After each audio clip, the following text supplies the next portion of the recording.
Headache వస్తూ ఉంటుంది. దానివల్ల గిడ్డీనెస్ అవుతూ ఉంటుంది.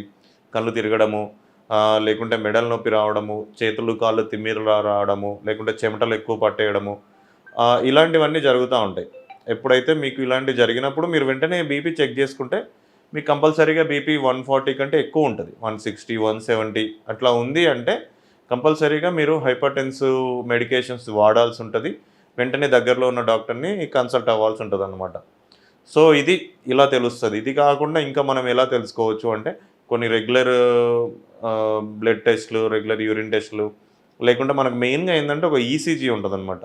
సో, ఈసీజీలో ఏందంటే మనకు హార్ట్‌లో ఏమన్నా చేంజెస్ ఉంటే ఈసీజీలో మనకు వెంటనే తెలిసిపోతది. ఒకవేళ ఒక పర్సన్ ఉన్నాడు. అతనికి బీపీ ఒక 6 మంత్స్ నుంచి, 1 ఇయర్ నుంచి ఎక్కువొస్తుంది. 140 కంటే ఎక్కువొస్తుంది. 150, 160 అట్లా వస్తుంది.